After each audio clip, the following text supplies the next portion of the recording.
Il était une fois Cortopoche.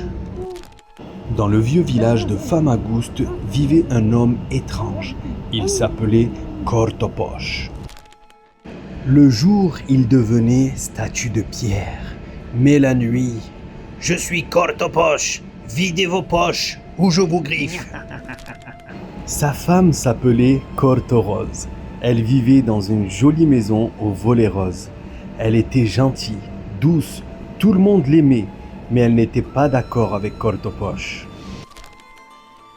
Chaque soir, Cortopoche rentrait à la maison pour cacher tout ce qu'il avait volé aux pauvres passants. Discrètement, Cortorose voyait tout. J'ai volé beaucoup d'argent. Chaque matin, elle prenait la bourse volée et elle demandait aux deux petites filles, Maria et Lilou, de tout redistribuer aux villageois. Oyez, venez tous récupérer que Cortopoche vous a volé. Un jour, Cortopoche découvrit ce que sa femme faisait. Furieux, il verrouilla la porte. « Si tu ne veux pas m'aider à devenir riche, tu ne sortiras plus !» Ce n'est pas bien ce que tu fais, Cortopoche. Tais-toi! Et pour qu'il ne vole plus, les villageois lui ont coupé les deux mains. Mais dans la nuit, il a hurlé si fort que ses deux mains ont repoussé.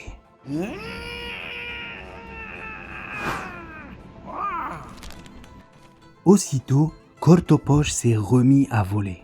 Alors, les villageois l'ont attrapé une deuxième fois. Surtout Cortopoche, c'est un voleur. Cortopoche, en prison, Cortopoche, en prison, Cortopoche, en prison, Cortopoche, en prison. Cortopoche réussit à s'échapper et court à toute vitesse dans les ruelles de Famagouste. Ne le laissez surtout pas partir, c'est un voleur. Vous ne m'attraperez jamais, je cours super vite. Mais grâce au piège que Lilou et Maria lui ont tendu avec un énorme filet, Cortopoche n'a pas pu aller plus loin. Bien joué, Lilou. Bien joué, toi aussi, Maria. Enlevez-moi ce filet et laissez-moi partir. Hors de question. Tu es notre prisonnier maintenant. Et cette fois-ci, ils lui ont coupé les deux bras. Sa statue a été placée au centre du parc sans bras. Un jour, une fillette nommée Talia est venue faire de la poterie. Elle a vu cette statue sans bras au milieu du parc. Oh, mais qu'est-ce que c'est? Elle est bizarre, cette statue. Mais Talia ne savait pas que cette statue était le vilain Cortopoche, car elle n'en avait jamais entendu parler. La maman de la petite fille était en train de préparer l'activité poterie dans le parc. Une fois que sa maman est partie, Talia a fabriqué deux bras en argile et les a collés doucement sur la statue pour la réparer.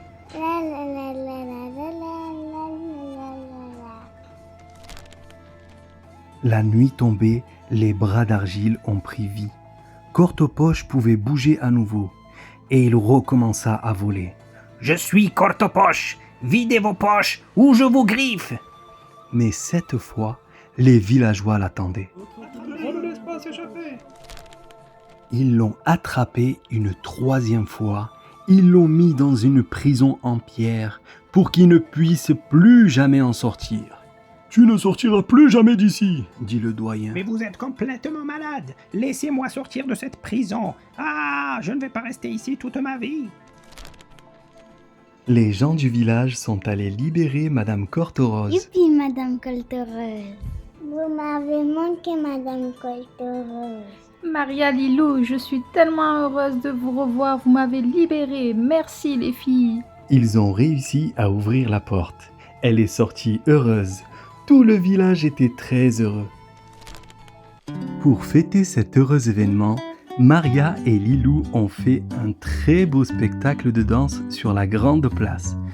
Tout le monde mangeait, tout le monde était heureux et plus personne n'avait peur. C'était la fête.